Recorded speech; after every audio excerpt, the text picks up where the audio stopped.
The autumn of 1894 brought with it an unseasonable chill that seemed to seep through the very stones of London, transforming the city into a vast gray labyrinth shrouded in perpetual mist. It was during this melancholy season that I found myself once again in the comfortable sitting room at 221B Baker Street, observing my friend Sherlock Holmes as he stood by the window, his gaunt frame silhouetted against the fog-obscured street below. For 3 days, Holmes had been in one of his black moods, those periods of restless inactivity that plagued him between cases. His violin lay abandoned upon the settee, and the Persian slipper that typically housed his tobacco remained untouched. He had spoken scarcely a dozen words since Tuesday, and I had learned long ago that such silences were best left undisturbed. It was therefore with no small relief that I heard the familiar tread of Mrs. Hudson's footsteps upon the stairs, followed by her distinctive knock. "A gentleman to see you." "Mr. Holmes," she announced, her usually composed features betraying a hint of concern. "He seems most agitated." "A Mr. Cornelius Ashford." "Show him up at once," Holmes replied, and I was gratified to observe the sudden animation that transformed his features.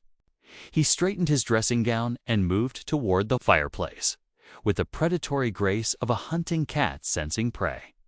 The man who entered our rooms was perhaps 45 years of age, possessed of that peculiar combination of prosperity and refinement that marks the successful artistic professional. His clothing was of excellent quality: morning coat of fine broadcloth, striped trousers, and a silk cravat fastened with a pearl pinette. These garments hung somewhat loosely upon his frame, as though he had recently suffered some wasting anxiety. His face was pale, his eyes red-rimmed, and his hands trembled as he removed his gloves. "Mr. Holmes," he began, his voice cracking with emotion, "I come to you because Scotland Yard has proven utterly useless. My dear brother Sebastian, has been murdered, and the police refuse to see what is perfectly obvious to anyone with eyes to see." "Pray be seated, Mr. Ashford," Holmes said with that peculiar gentleness he reserved for those in genuine distress. "Watson, perhaps some brandy for our guest. Now then, sir, compose yourself and tell us everything from the beginning. Omit no detail, however trivial it may seem." Ashford accepted the brandy with a grateful nod and settled himself into the basket chair. He took a long breath, steadying himself before speaking. Sebastian was a violinist, Mr. Holmes, not merely a competent player, but a virtuoso of the first rank. He had recently returned from a triumphant tour of the continent and was preparing for what was to be the crowning achievement of his career: a private performance before Her Majesty at Windsor Castle, scheduled for next month. "I read of your brother's reputation in the Musical Gazette," I interjected. "His interpretation of Paganini was said to be without equal in this generation." "You are kind, Dr. Watson." Yes, Sebastian's talent was extraordinary. But it was not merely his skill that set him apart, it was his instrument. He played upon a Stradivarius violin, the Rosa Bella. Crafted in 1712, it was valued at more than £10,000 and possessed a tone that could, quite literally, move audiences to tears. Holmes had moved to his chair and now sat with his fingers steepled beneath his chin, his eyes half closed in that attitude of intense concentration I knew so well. "This violin," he murmured, "I presume it has some history." Indeed, it once belonged to the Italian master Giuseppe Tartini, and was said to have been played in the courts of 3 monarchs. Sebastian acquired it 7 years ago from an anonymous seller through a dealer in Paris. The provenance was impeccable. And when did this tragedy occur? 4 nights ago Monday evening. Sebastian was found dead in his music room at precisely 11 o'clock. The room is on the 2nd floor of his townhouse in Cavendish Square. He lived alone, save for his servants, a housekeeper, Mrs. Dalton, and a manservant, Graves. Both had retired to their quarters in the attic by 10 o'clock, as was their custom. "The cause of death?" Holmes inquired, Ashford's face contorted with anguish. a single bullet to the heart. The police surgeon said death would have been nearly instantaneous. But here is what makes the matter so extraordinary. Mr. Holmes, at the moment Sebastian died, he was playing his violin. The neighbors reported hearing a single, pure note, the E string. I believe that sustained for several seconds before trailing into silence. Then, nothing. London, or at least that portion of Cavendish Square, went utterly silent. I leaned forward, my medical interest piqued. You mean to say he was shot while actually playing? Precisely, doctor. When the housekeeper, alarmed by the sudden cessation of music, for Sebastian often practiced late into the evening, entered the room. She found him slumped in his chair, the violin fallen to the floor beside him, the bow still loosely gripped in his right hand. There was blood upon his shirt front, and the window behind him stood open. The window was open. Holmes's eyes snapped fully open now. In this weather? That is what the police seized upon. Inspector Bradstreet concluded that an intruder had climbed the trellis that grows upon the rear wall of the house, entered through the window, shot my brother, and stolen the Rosabella before making his escape the same way. And the violin was indeed taken. Yes, the case remained, but the instrument itself had vanished. Inspector Bradstreet believes it was the work of a common thief who knew of the violin's value. Holmes rose and began to pace, his dressing gown billowing behind him. A common thief who commits murder for a violin, no matter how valuable, would be uncommon indeed. Such an instrument cannot be easily sold. It is too distinctive, too well known. Any reputable dealer would recognize it immediately. That is precisely my argument. But Bradstreet insists that the thief must have had a buyer already arranged, some unscrupulous collector on the continent. Perhaps. What of the bullet? I asked. Was it recovered? It passed entirely through my brother's body and lodged in the wall behind him. A .32 caliber, the police said. No weapon was found. Holmes ceased his pacing and turned to face our client. Mr. Ashford, you stated that the police refused to see what is perfectly obvious. What is it that you believe they are missing? Ashford's jaw tightened. My brother had enemies, Mr. Holmes. Artistic jealousy is a powerful motive. There were at least 3 individuals who had reason to wish Sebastian harm. Yet Bradstreet dismisses all of them because they cannot be placed at the scene. Their names, if you please. First, there is Giacomo Rinaldi, an Italian violinist who believed quite wrongly that Sebastian had stolen his interpretation of the Paganini caprices. Rinaldi made threats against my brother at a reception in Vienna last spring.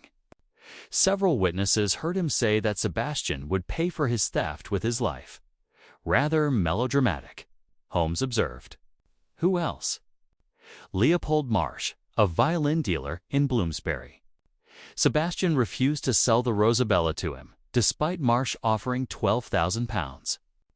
Marsh became quite abusive when Sebastian declined, claiming that Sebastian did not deserve such an instrument. There was an ugly scene at the Royal Academy of Music 3 months ago. And the third? Ashford hesitated, color rising in his pale cheeks. This is more delicate. There was a woman, Lady Constance Weatherby. She had formed what I can only describe as an unseemly attachment to my brother. When Sebastian made it clear that her affections were not reciprocated, she became vindictive. She sent letters threatening to ruin his reputation with false accusations. Sebastian showed me several of them. They were quite disturbing. Holmes returned to his chair and sat in silence for a long moment, his keen eyes studying our client's face. When he spoke, his voice was soft but penetrating. Mr. Ashford, there is something you have not told us. I can see it in the way you grip the arms of that chair, in the manner in which your eyes avoid mine when you speak of these suspects. What is it? Ashford's composure, already fragile, crumbled entirely. He buried his face in his hands, and his shoulders shook with suppressed sobs. God forgive me, Mr. Holmes. But I am not certain that I am innocent." This extraordinary statement produced a profound silence in our sitting room. I glanced at Holmes and saw that his expression had not changed. Indeed, he seemed almost to have anticipated this confession. "Explain yourself." Sir Holmes said quietly. Ashford raised his tear-stained face. "Sebastian and I quarreled bitterly 2 days before his death. Our late father left his entire musical collection to Sebastian Strumens, scores everything of value, while I received only a modest inheritance. I accused Sebastian of influencing father during his final illness. We exchanged harsh words. I told him that I wished he had never been born." "And where were you on Monday evening between the hours of 10 and 11? "Alone in my lodgings in Marylebone." "I have no alibi, Mr. Holmes. No one can account for my whereabouts. Don't you see? I had motive and opportunity. The police have not yet considered me a suspect. But when they do, Holmes interrupted, they will discover what I have already deduced, that you are incapable of this crime." Ashford stared at him in bewilderment. "How can you possibly know that?" A thin smile played across Holmes's lips. "Because, Mr. Ashford, you are left-handed. Yet you have unconsciously been rubbing your right shoulder since you entered this room. This suggests an old injury, a riding accident, perhaps, or a fall, that has left that arm permanently weakened. The angle from which the shot was fired, as you yourself described it, would require considerable strength in the right arm. Moreover, a man who murders his brother for an inheritance would scarcely come to a consulting detective to investigate the crime. No, Mr. Ashford, you are a victim of circumstances and your own conscience, but you are no murderer." The relief that flooded our client's features was profound. "Then you will take the case." "I will do more than that," Holmes said, rising to his feet with sudden energy. "Watson and I will accompany you to Cavendish Square immediately. The scene of the crime, when properly examined, always has a story to tell. The difficulty lies in possessing the grammar to read it." Within 20 minutes, we had dressed and secured a hansom cab. As we rattled through the fog-shrouded streets toward Cavendish Square, I observed Holmes in profile, noting the fierce concentration that had replaced his earlier ennui. Whatever dark thoughts had plagued him these past days had been banished by the intellectual challenge now before us. "Holmes," I ventured, "what is your initial impression of this matter?" He turned to me, his gray eyes gleaming in the dim light. "My impression, Watson, is that we are dealing with something far more complex than a simple theft gone awry. Consider, the window was open on a cold night. The violin was taken, but the case was not. The victim was shot while playing a single note that lasted several seconds. These facts do not align with the theory of an opportunistic intruder. What theory do they align with? As yet, I have insufficient data. But I can tell you this: when a violinist is shot and his instrument stolen, we must ask ourselves which was the true target, the man or the instrument. The answer to that question will unlock this entire mystery." The cab drew to a halt before a handsome Georgian townhouse in Cavendish Square. The fog had grown thicker, and the gas lamps cast only the feeblest illumination upon the deserted street. As we ascended the steps to the front door, I experienced a peculiar sensation, as though unseen eyes were watching us from the surrounding darkness. Holmes must have felt it too, for he paused at the threshold and cast a sharp glance over his shoulder before pulling the bell. The game, as he was fond of saying, was afoot. The door was opened by a thin, elderly woman whose severe black dress and careworn features spoke eloquently of recent grief. This, I surmised, was Mrs. Dalton, the housekeeper. Upon recognizing Cornelius Ashford, her composure wavered momentarily before reasserting itself with the practiced discipline of the professional servant. "Mr. Cornelius." "Sir," she said, her voice barely above a whisper. "I did not expect you to return so soon.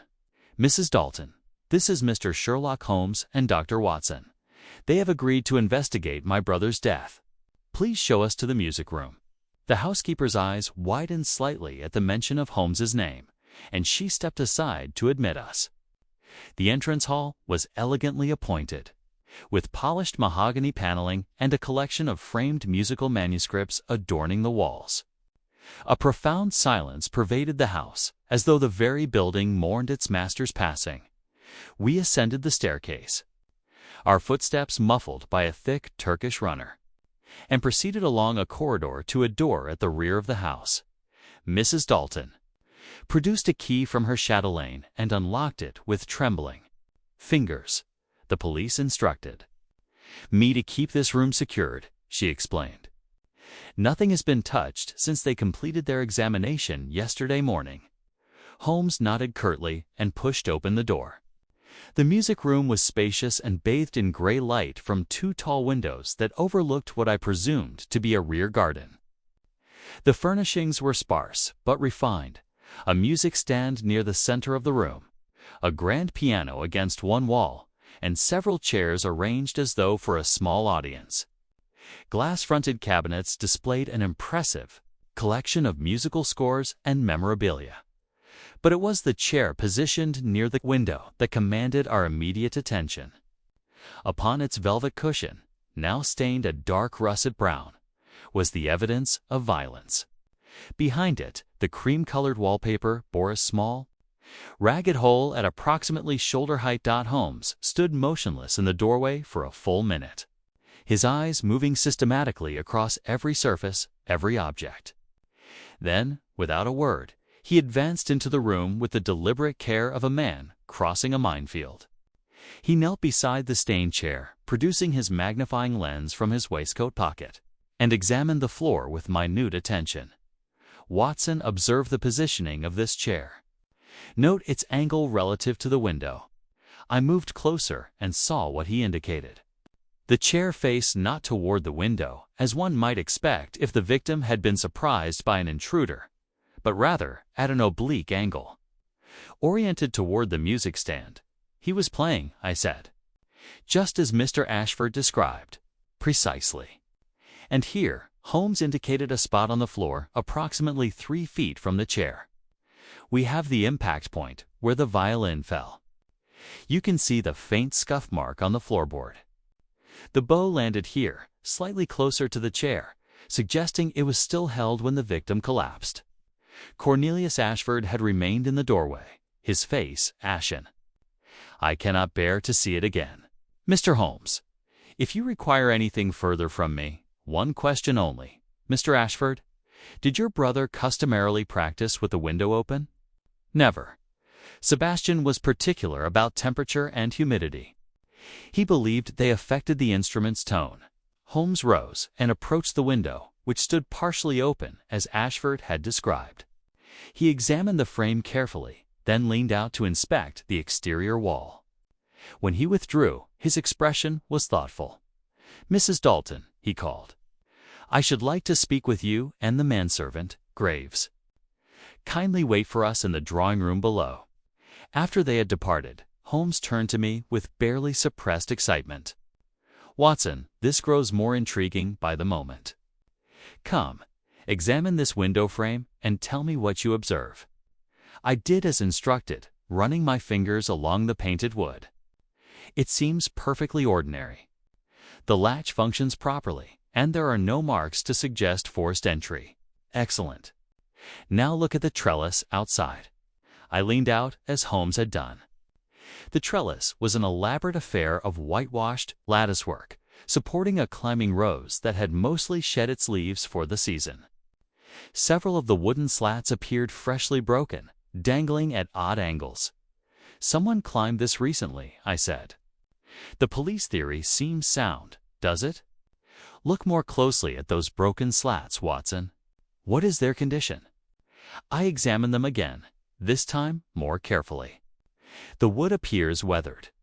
These breaks are not fresh. They occurred some time ago, perhaps weeks or even months. Capital. And yet, the police have constructed their entire theory upon the assumption that an intruder used this route. Now, observe the windowsill itself. I did so, and saw nothing remarkable on the accumulation of city grime one would expect in London. I see nothing unusual. Holmes? Exactly, Watson. You see nothing. No scuff marks, no disturbance of the dust, no indication whatsoever that anyone crossed this threshold from outside. An intruder sufficiently agile to scale a trellis would necessarily leave some trace, yet we find none. Then how did the window come to be open? That, my dear fellow, is the question upon which this entire case may turn. But come, we must interview the servants while their memories remain fresh. We found Mrs. Dalton and Graves awaiting us in the drawing-room. A handsomely furnished chamber dominated by an oil portrait of Sebastian Ashford holding his celebrated violin. The artist had captured something of the musician's intensity of fierce, almost possessive gleam in the eyes as he cradled the instrument. Graves, the manservant, proved to be a dignified man of perhaps 60 years, with iron-gray hair and the ramrod posture of a former military man. Holmes settled himself in a chair opposite them, his fingers forming that familiar steeple beneath his chin. I require an exact account of Monday evening, Mrs. Dalton. You mentioned that you and Graves retired to your quarters at 10 o'clock. Was this your invariable custom? Yes, sir. Mr. Ashford preferred his privacy in the evenings. He would practice until 11 or sometimes midnight, then retire. We would hear the music cease and know he had finished for the night. And on Monday evening, did anything seem unusual about his behavior earlier in the day? Mrs. Dalton exchanged a glance with Graves before responding. He seemed preoccupied, sir. Distracted, if I may say so. He took no luncheon, only coffee, and he spent the entire afternoon in this very room with the door closed. I heard voices he was speaking with someone. Holmes leaned forward slightly. A visitor. Did you admit anyone to the house that afternoon? No, sir. That is what puzzled me. I was in the kitchen the entire time, and Graves was attending to his duties in the pantry and cellar. No one rang the bell. Perhaps someone came to the rear entrance. I suggested. Graves shook his head firmly. Impossible, Doctor. The rear entrance remains locked at all times, and I alone possess the key. Mr. Ashford was most particular about security. Given the value of his instrument collection, Holmes rose and began to pace, his hands clasped behind his back. Yet you both heard voices. Could you distinguish what was being said? Was the tone friendly or hostile? I could not make out words, sir, Mrs. Dalton replied. But the tone seemed urgent. At one point, I heard Mr. Ashford raise his voice, though I cannot say he was shouting. It lasted perhaps 20 minutes, then fell silent. And after the voices ceased, did you hear anything else? Only the violin, sir. Mr. Ashford began practicing shortly thereafter, perhaps 4 o'clock. He continued intermittently throughout the evening. Holmes turned his attention to Graves. You served Mr. Ashford for how many years? 12 years, sir, ever since his return from his first continental tour. Then you knew him well. Tell me, had he seemed troubled recently? Fearful, perhaps. The manservant hesitated, and I saw something flicker across his weathered features in certainty. Perhaps loyalty struggling against honesty. Mr. Ashford received a letter approximately 1 week ago that disturbed him greatly.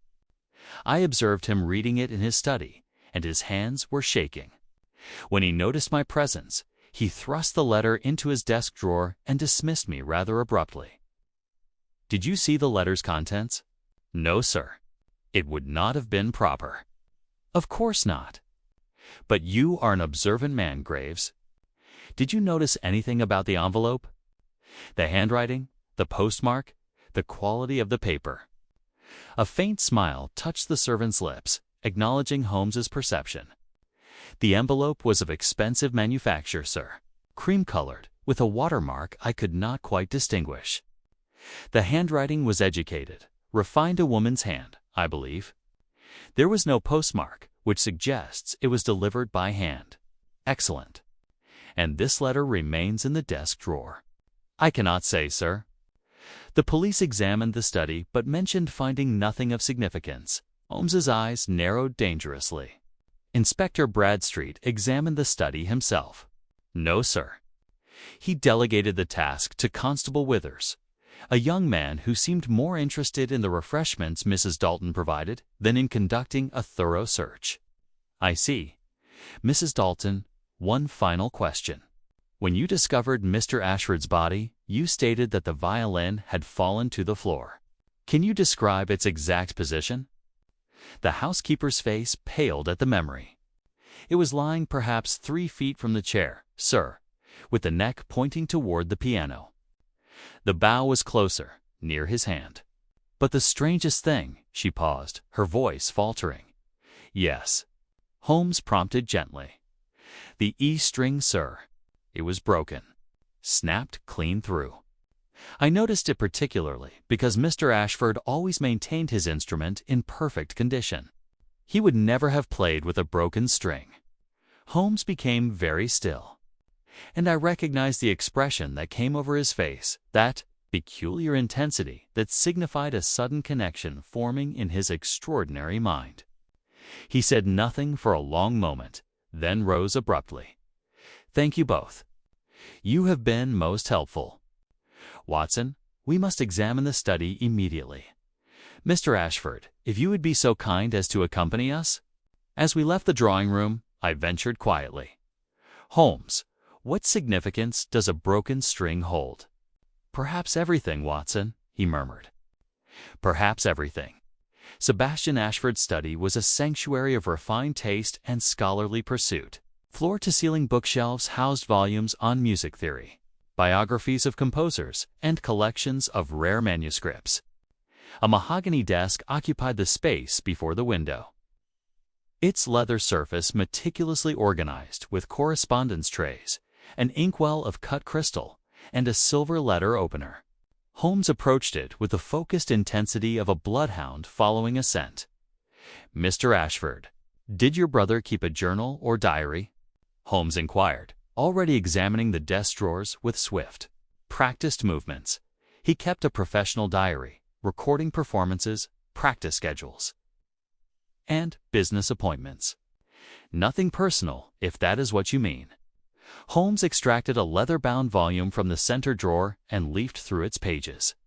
Interesting. Here we have appointments with his tailor, his solicitor, rehearsal times at the Royal Academy Hall, quite mundane. But notice, Watson, the entries cease abruptly on the 15th of October, nearly 3 weeks ago. From that date forward, the pages are blank. Perhaps he simply forgot to maintain it, I offered.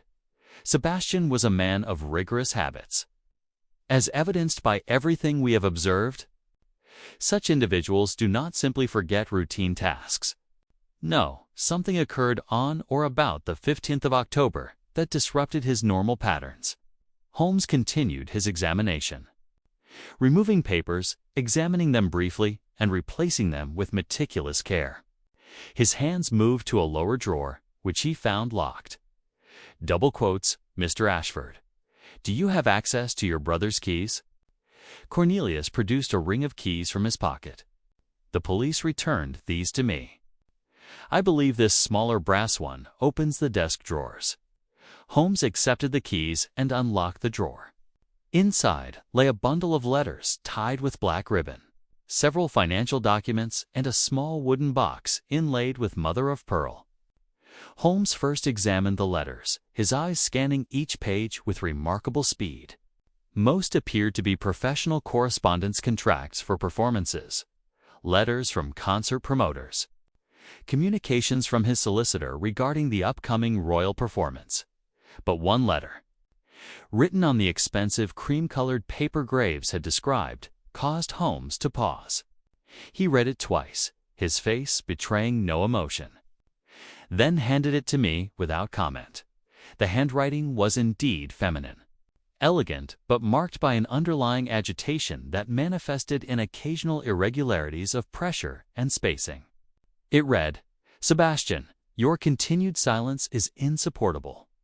You know what I possess, and you know what I am capable of doing with that knowledge. Meet me at the usual place on the 28th, or I shall have no choice but to take the matter to those who would find it most illuminating. Do not imagine that your reputation will protect you. C.W. Lady Constance Weatherby, I said. The woman Mr. Ashford mentioned. Precisely.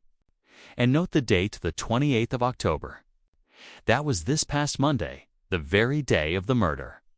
Holmes turned to Cornelius. Did your brother mention meeting anyone that day? No, but as I told you, we were not speaking. Our quarrel had created a breach I now eternally regret. Holmes next examined the wooden box, opening it to reveal an assortment of items that seemed at first glance unrelated. A tarnished brass key, a faded photograph of a young woman in continental dress, a folded program from a concert in Milan dated 1889, and a small envelope containing what appeared to be newspaper clippings in Italian. Holmes studied each item intently, paying particular attention to the photograph. Do you recognize this woman, Mr. Ashford? Cornelius took the photograph and examined it closely. I have never seen her before. The photograph must be at least 20 years old, judging by the style of dress. Holmes retrieved the newspaper clippings and unfolded them carefully. His knowledge of languages was extensive, and he translated aloud as he read, "Tragedy in Venice." The body of Signora Giulia Lombardi, aged 23, was recovered from the Grand Canal on the morning of the 16th. Authorities report no signs of foul play, though the deceased's family disputes this conclusion. Signora Lombardi was an accomplished soprano who had recently ended an engagement to the violinist Antonio Rossini amid scandalous circumstances. The remaining clippings appeared to be follow-up reports on the incident, each emphasizing the controversy surrounding the young woman's death and the suspicion that fell upon various figures in the musical community, though no charges were ever filed. Venice, 1889, Holmes murmured. The same year as the Milan concert program. Mr. Ashford, was your brother in Italy during that period? Yes, he spent nearly 2 years on the continent. From 1888 to 1890, he was establishing his reputation. But I know nothing of this woman or any scandal. Holmes carefully replaced the items in the box and pocketed the letter from Lady Weatherby. We must interview this lady without delay. But first, I require one more examination upstairs. We returned to the music room, where Holmes proceeded directly to the spot where the violin had fallen.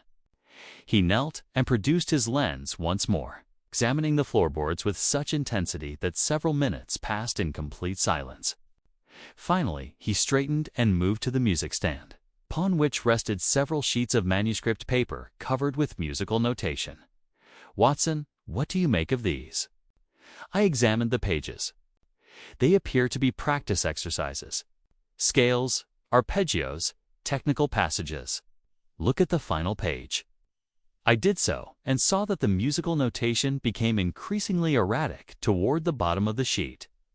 The notes scrawled hastily, almost violently, ending in an incomplete measure followed by a single word written in ink, Julia. The discovery of that name, scrawled with such evident emotion, cast a new and sinister light upon the entire affair. Holmes stood motionless before the music stand, his keen eyes fixed upon the manuscript as though willing it to reveal further secrets. The gray afternoon light filtering through the windows seemed to dim perceptibly, and I felt the oppressive weight of the mystery settling more heavily upon us. Mr. Ashford Holmes said at length, his voice soft but urgent, I must ask you to search your memory most carefully. Did your brother ever mention the name Giulia Lombardi? Perhaps in connection with his time in Italy, or in any context whatsoever. Cornelius furrowed his brow, clearly struggling to recall. The name means nothing to me, Mr. Holmes. As I have explained, Sebastian and I were not particularly close during those years. He was pursuing his career on the continent, while I remained in London managing our father's business affairs. We exchanged letters perhaps 3 or 4 times annually, and those were largely perfunctory. Yet you quarreled over your father's will. This suggests you maintained sufficient contact to develop grievances. A flush crept into Ashford's cheeks.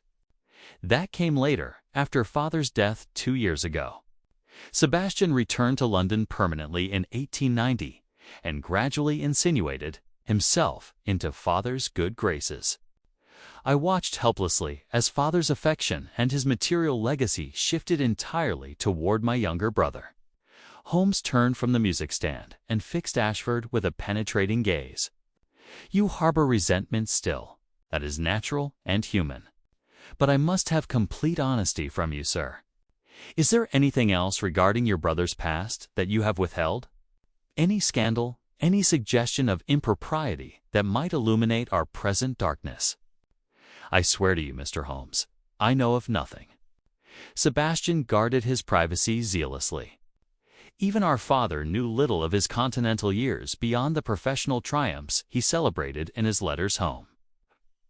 Holmes nodded slowly, then carefully gathered the sheets of manuscript paper from the music stand. "I shall require these. Watson, observe the progression. Here the notation begins with perfect clarity and precision, then deteriorates into something approaching chaos.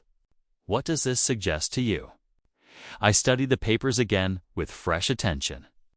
Either the writer was interrupted repeatedly, or he was composing under conditions of extreme emotional distress, or both. Now notice the ink varies in intensity across the pages, suggesting they were not written in a single sitting, but rather over a period of days or possibly weeks. This was not casual practice notation, but something more deliberate, more obsessive. And it culminates in that single name, written with such force that the pen nearly tore the paper. "But what does it mean?" I asked, feeling the frustration of incomplete understanding. "It means, Watson, that Sebastian Ashford was haunted. Whether by guilt, by memory, or by something more tangible, remains to be determined. But the past reached across 17 years to touch him, and it did so with lethal consequence." Holmes turned once more to Cornelius. "Your brother's solicitor, you mentioned him earlier. I require his name and address." "Mr. Edmund Hartley, of Hartley & Sons, Gray's Inn. He handled all of Sebastian's legal affairs." "Excellent. We shall call upon him tomorrow morning. For now, I must speak with Lady Constance Weatherby. Do you know her direction?" "She resides in Belgravia, I believe. Berkeley Square. But I warn you, Mr. Holmes, she is a formidable woman, not easily intimidated." A thin smile crossed Holmes's features. "I have encountered formidable women before, Mr. Ashford. Watson, we must make haste. The day wanes, and I wish to catch her ladyship before the dinner hour." We took our leave of the house in Cavendish Square as the fog thickened into evening gloom. Holmes remained silent during our cab ride to Belgravia. Absorbed in contemplation of the manuscript papers he had folded carefully into his inner pocket. I knew better than to interrupt such reveries, for they often preceded his most brilliant deductions. Lady Weatherby's residence proved to be an imposing townhouse of white stone, its windows blazing with light against the gathering darkness. A butler of superior bearing admitted us to an entrance hall decorated with remarkable extravagant gilt mirrors, marble statuary, and paintings that suggested wealth recently acquired and ostentatiously displayed. We were shown into a drawing room where a woman of perhaps in Firefly years stood before the fireplace. She was handsome rather than beautiful, with dark hair arranged in the latest fashion and eyes that assessed us with disturbing intelligence. Her evening gown of emerald silk was cut daringly low, and diamonds glittered at her throat and wrists. "Mr. Sherlock Holmes," she said, her voice rich with amusement. How utterly predictable. I wondered how long it would take before someone thought to consult you. And this must be the faithful Dr. Watson, chronicler of your adventures. Do sit down, gentlemen. I assume you have come to accuse me of murder. How terribly exciting. Her composure was remarkable, almost theatrical. Holmes accepted a chair and regarded her with cool appraisal. You anticipated our visit, Lady Weatherby. That suggests either remarkable prescience or a guilty conscience. She laughed, a sound without genuine mirth, or simply an understanding of human nature. Mr. Holmes, Sebastian Ashford is murdered, and naturally suspicion falls upon the scorned woman. It is quite Gothic, is it not? Holmes withdrew the cream-colored letter from his pocket and held it before him without unfolding it. You wrote to Sebastian Ashford, threatening to reveal damaging information unless he met with you. That was on Monday, the day he died. Did he comply with your demand? Lady Weatherby's composure wavered momentarily, surprise flickering across her carefully maintained expression. She moved to a sideboard and poured herself a generous measure of brandy, not offering any to us. You have been thorough, Mr. Holmes. Yes, I wrote that letter. Yes, Sebastian and I met that afternoon. And yes, he was very much alive when I departed his residence at 4:30. You entered through the front door. Yet the servants saw no one. Sebastian preferred discretion in certain matters. There is a side entrance accessible from the mews through the garden. He provided me with a key years ago, during more agreeable times. I let myself in. We spoke for approximately 20 minutes, and I departed the same way. The nature of your conversation. She took a long sip of brandy, her eyes never leaving Holmes's face. That remains confidential. Mr. Holmes, a lady has certain privileges. Even when confronted by England's most celebrated detective, Lady Weatherby, I interjected. Unable to contain my indignation, a man has been murdered. This is hardly the time for coyness, is it not, Doctor? Yet I notice Mr. Holmes has not actually accused me of the crime. He is too intelligent for such crude tactics. He knows that I possess neither motive nor opportunity for murder. Holmes leaned forward slightly, his voice taking on an edge I recognized as dangerous. You possessed both, madam. Your letter speaks of knowledge that could damage Ashford's reputation. That suggests blackmail, which provides motive aplenty. As for opportunity, you admit to being in his house that very afternoon. But not that evening. Mr. Holmes, I was attending a reception at the Marquis of Salisbury's residence from 8 o'clock until well past midnight. 50 witnesses can attest to my presence, including the Marquis himself. So you see, unless I possessed the power of bilocation, I could not have committed this crime. The confidence in her voice was absolute, and I saw Holmes's eyes narrow in calculation. She was telling the truth about her alibi that much seemed certain, but she was concealing something else, something that made her nervous despite her bravado. What knowledge did you possess regarding Sebastian Ashford? Holmes asked quietly. What secrets justified such threats? Lady Weatherby moved to the window and stood with her back to us, gazing out at the fog-shrouded square. When she spoke, her voice had lost its mocking tone, replaced by something almost melancholy. Sebastian was not the man the world believed him to be. Mr. Holmes, his genius was authentic, but his character was flawed in ways that would have shocked his admirers. He used people, discarded them when they ceased to serve his purposes, and felt no remorse for the wreckage he left behind. You speak as one who was herself discarded. She turned, and I saw genuine pain in her eyes. I speak as one who loved him and discovered too late that he was incapable of reciprocating such emotion. But that is not the knowledge I threatened to reveal. What I possessed, what I still possess, is evidence of a crime. Mr. Holmes, a crime committed 17 years ago in Venice. The room seemed to contract around us. Holmes rose slowly from his chair, his entire body tense with anticipation. Julia Lombardi. Lady Weatherby's face went pale. How could you possibly know that name? I know a great deal, madam, but I require confirmation of my theories.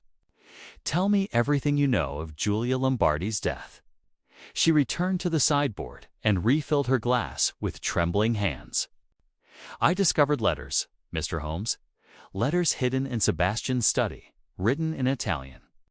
My late husband was attached to the embassy in Rome, and I read the language fluently. The letters were from a woman named Julia, passionate and desperate, pleading with Sebastian to honor his promise of marriage. The final letter accused him of betraying her with another woman, of destroying her reputation and her career. She threatened to expose his perfidy unless he made amends. And then she died," Holmes said softly. "And then she died. Drowned in the Grand Canal under circumstances that were never satisfactorily explained. The Italian newspapers suggested suicide brought on by romantic disappointment. But there were whispers, Mr. Holmes, whispers of murder. Of a young violinist who had motive to silence an inconvenient lover. You believed Sebastian Ashford murdered Julia Lombardi. I believed he was at minimum complicit in her death. When I confronted him with the letters, he denied nothing. He simply stared at me with those cold eyes and asked what I wanted. That was when I understood the depth of his depravity. What did you want, Lady Weatherby?" She met his gaze steadily. "Justice, Mr. Holmes. I wanted him to confess publicly to face the consequences of his actions.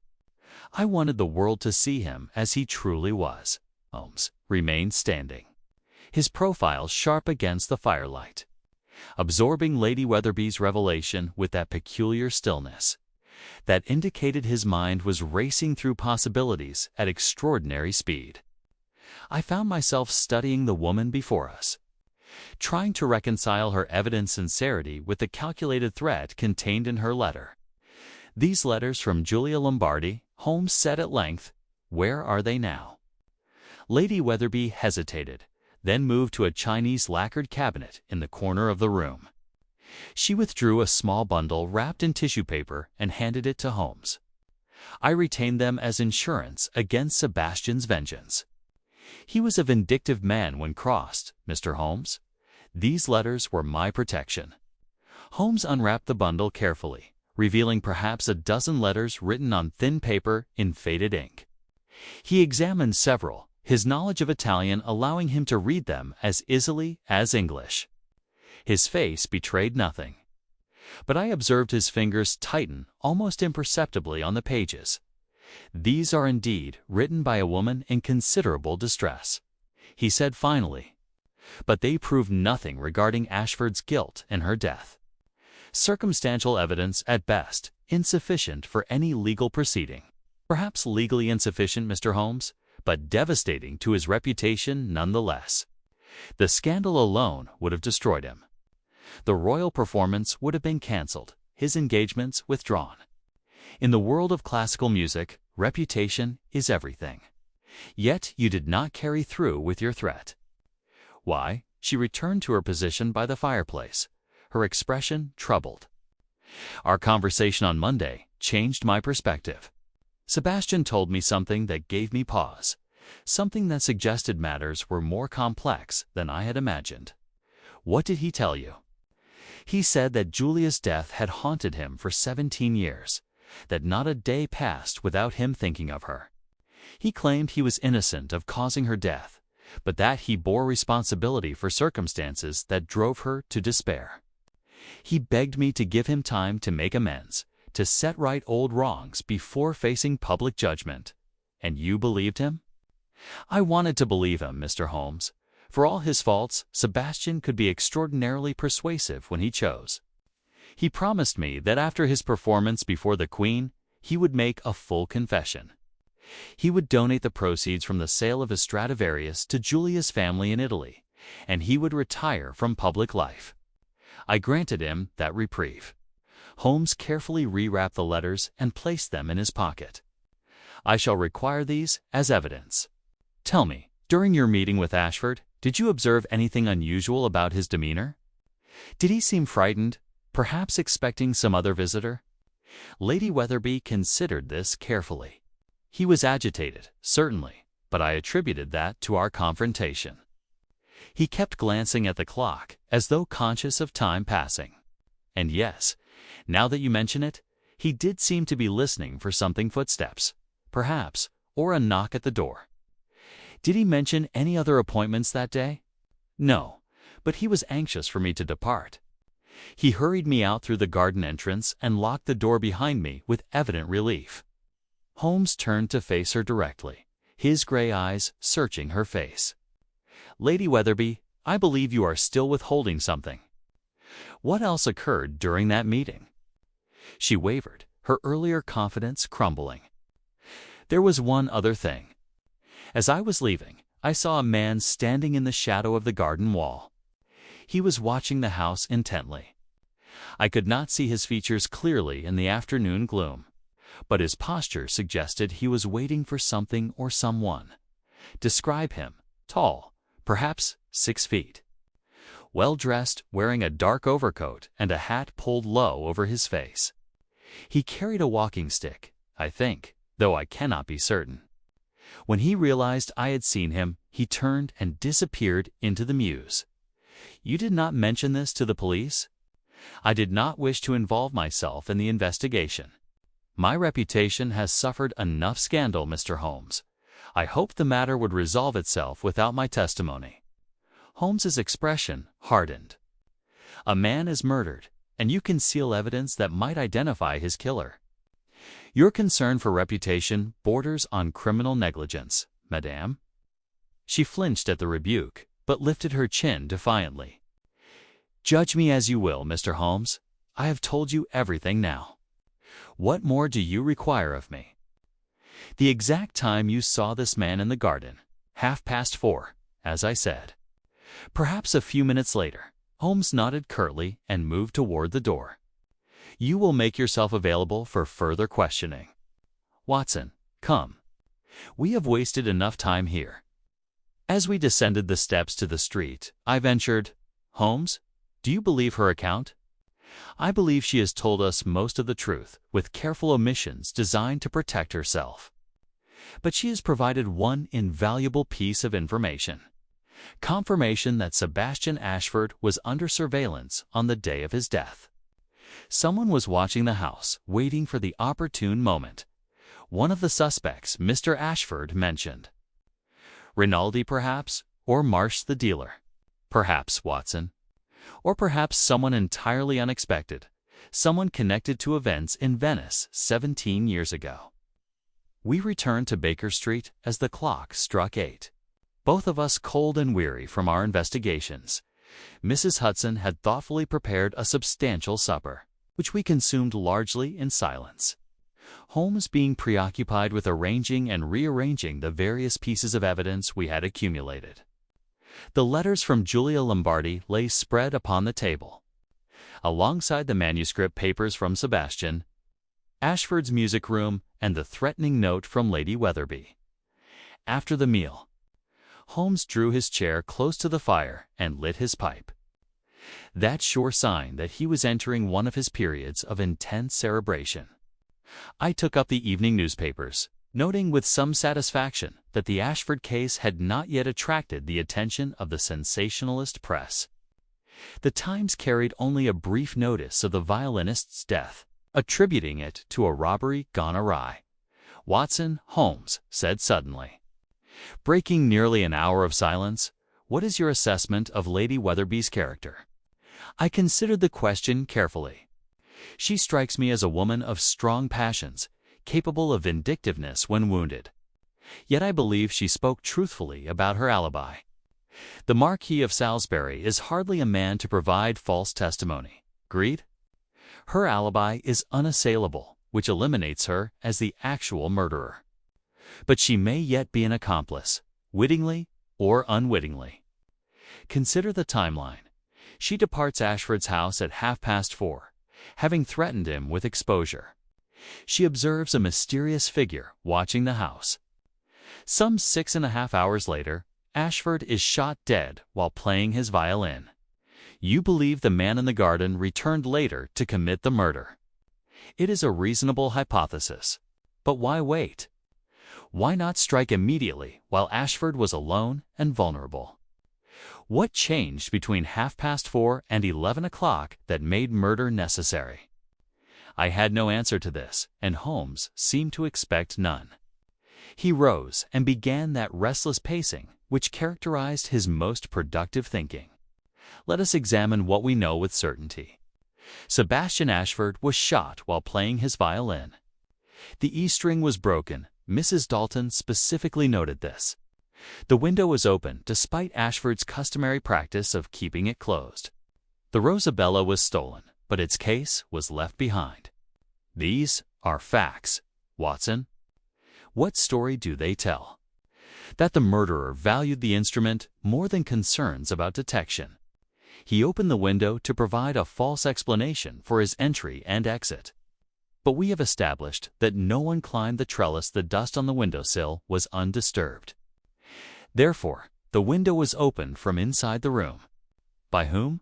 Ashford himself or his murderer. Surely the murderer, after committing the crime to create the illusion of an intruder. Holmes stopped pacing and fixed me with an intense stare. Then explain the broken E string, Watson. Why would a string break when the violin was merely falling to the floor? The instrument was in perfect condition. Mrs. Dalton confirmed this. Violin strings do not simply snap without tremendous tension or deliberate force. This observation had not occurred to me, and I struggled to formulate a response. Perhaps in the moment of being shot, Ashford gripped the violin convulsively and broke the string himself. Possible, but unlikely. The E string is the thinnest and highest pitched, requiring considerable pressure to break. A dying man's convulsive grip would more likely damage the instrument's body or bridge. Holmes returned to his chair and drew deeply on his pipe. No, Watson, that broken string is trying to tell us something crucial about the manner of death. But I confess I cannot yet interpret its message. We sat in contemplative silence until Holmes suddenly started forward. The note? Lady Weatherby mentioned that neighbors heard a single, sustained note at the moment of death. Mrs. Dalton said it was the E string. But Watson, if the string was already broken, how could it produce a note? The logical impossibility struck me with force. Then the string must have broken after the note was played, in the instant between the shot and the violin's fall. Precisely. Which suggests that the shot itself, or some action immediately following it, caused the string to break. But what action? What force? Holmes leaped to his feet with renewed energy. We have been approaching this matter from entirely the wrong direction. We have assumed the violin was stolen because of its value. But what if that is merely incidental? What if the Rosabella itself is the key to understanding this entire mystery? I confess, I do not follow you, Holmes. Nor do I yet follow myself, my dear fellow. But consider, Ashford acquired the instrument 7 years ago from an anonymous seller in Paris. Lady Weatherby's letters date from 17 years ago, when Julia Lombardi died in Venice. There is a gap of 10 years during which the Rosabella's whereabouts are unknown. What if the violin's history intersects with Julia's death in some manner we have not yet discovered? You think the instrument was connected to the scandal in Venice? I think, Watson, that we must learn everything possible about the Rosabella's provenance before we can proceed further. Tomorrow we shall call upon Leopold Marsh, the violin dealer whom Ashford refused. A man of his profession would know the history of every significant instrument in Europe. The morning broke gray and cheerless, with a persistent drizzle that transformed London's streets into rivers of flowing mud. Holmes was already dressed and breakfasted when I descended at 8 o'clock, and I found him bent over a telegram that had evidently arrived within the hour. His face bore an expression of grim satisfaction. News, Watson. I wired an associate in Venice last night, Professor Antonelli of the Conservatorio Benedetto Marcello. He has provided some illuminating details regarding the death of Julia Lombardi. Holmes handed me the telegram, which read, Lombardi case notorious here. Girl found drowned, October 1889, fiancé Antonio Rossini, accused but never charged. Violin dealer named Mancini also investigated. Girl's brother Vincenzo swore vendetta against those responsible. All three men left Venice shortly after. No current whereabouts known. Rossini, rumored England. Antonelli. Rossini, rumored to be in England, I repeated. Could he be our mysterious watcher in the garden? It is certainly possible. A man nursing 17 years of hatred would be capable of great patience in pursuing his revenge. But note the mention of a violin dealer named Mancini. That detail resonates, does it not? You think there is a connection to Leopold Marsh? I think we must discover whether Marsh and Mancini are the same person, or whether they are connected in some manner. Come, Watson. Marsh's establishment is in Bloomsbury, and I wish to arrive early, before he has time to prepare himself for our visit. We took a cab through the rain-soaked streets to a narrow thoroughfare near the British Museum. Marsh's shop occupied the ground floor of a Georgian building whose upper stories showed signs of neglect. The window display featured several violins of varying quality, though none approaching the magnificence of a Stradivarius. A bell jangled as we entered, and the smell of varnish and old wood filled my nostrils. The proprietor emerged from a rear workroom, wiping his hands on an apron stained with wood, dust, and oils. He was a man of perhaps 50 years, stocky and balding, with the powerful forearms of one accustomed to manual labor. His eyes, however, were intelligent and calculating, assessing us instantly as either potential customers or nuisances to be dismissed. "Gentlemen," he said, his accent revealing traces of continental origin beneath carefully cultivated English diction, "how may I assist you? I have several fine instruments suitable for the serious amateur. Or if you seek repairs, we seek information." Mr. Marsh, Holmes interrupted. "I am Sherlock Holmes, and this is Dr. Watson. We are investigating the murder of Sebastian Ashford." The transformation in Marsh's demeanor was instantaneous and remarkable. His affable expression vanished, replaced by something between anger and fear. "I have nothing to say about Ashford. The man is dead, and I am sorry for it, but I had no part in his death. No one has accused you, sir. Yet you seem remarkably defensive for an innocent man." Marsh removed his apron with sharp, jerky movements. "The police have already questioned me. I was at a concert at Wigmore Hall on Monday evening from 7:30 until nearly 11 o'clock. Dozens of people saw me there. I could not possibly have committed this crime. Your alibi is noted, but I am more interested in your knowledge of the Rosabella. You offered £12,000 for that. Instrument tan. Extraordinary sum. Why did you want it so desperately?" Marsh's jaw tightened. "It is one of the finest Stradivarius violins in existence. Any dealer would desire it. Yet Ashford refused your offer. This angered you sufficiently to cause a public scene at the Royal Academy. What was the true nature of your dispute?" I still believe that Ashford had no right to that instrument. It should never have come into his possession. Holmes leaned against the counter, his manner deceptively casual. "Tell me, Mr. Marsh, did you ever go by another name? Mancini, perhaps?" The effect of this question was electric. Marsh's face drained of color, and his hand reached reflexively toward the counter as though seeking support. "How could you possibly? Who told you that name?" "I make it my business to know things, Mr. Marsh. Or should I say, Signor Mancini? You were a violin dealer in Venice 17 years ago. You were investigated in connection with the death of Giulia Lombardi. Now you appear in London under an anglicized name, coincidentally in possession of knowledge regarding a Stradivarius that once belonged to someone connected to that same tragedy." Marsher Mancini collapsed onto a stool, his defiance crumbling. "I changed my name because the scandal destroyed my reputation in Italy. I was innocent of any wrongdoing, but suspicion alone was sufficient to ruin me. I came to England to rebuild my life, and I have committed no crime. Then explain your connection to the Rosabella." He looked up at us with haunted eyes. The Rosabella belonged to Julia Lombardi. It was her most precious possession, given to her by her father, who was himself a master luthier. When she died, the violin disappeared. I always suspected it was stolen from her rooms before the authorities could inventory her belongings. When I saw Ashford playing it 7 years ago, I knew immediately it was Julia's instrument. I would recognize it anywhere her father made certain modifications to the scroll that are unmistakable. Holmes's eyes gleamed with the intensity of a man whose theory was crystallizing into certainty. You confronted Ashford with this knowledge. What was his response? Mancini rose and moved to the window, staring out at the rain-lashed street. He denied nothing.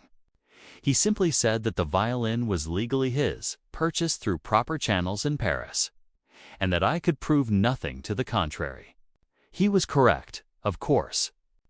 Without documentation showing the instrument's chain of custody from Julia's death to his purchase, I had no legal standing. But morally, Mr. Holmes, that violin was stolen from a dead woman, and Ashford knew it. Did you know Sebastian Ashford in Venice? Had you encountered him during Julia's lifetime? I met him perhaps twice, briefly, at musical gatherings. He was one of several young musicians who circled around Julia like moths around a flame. She was extraordinarily beautiful and talented, and she drew admirers wherever she performed. But there was one who stood above the rest, Antonio Rossini.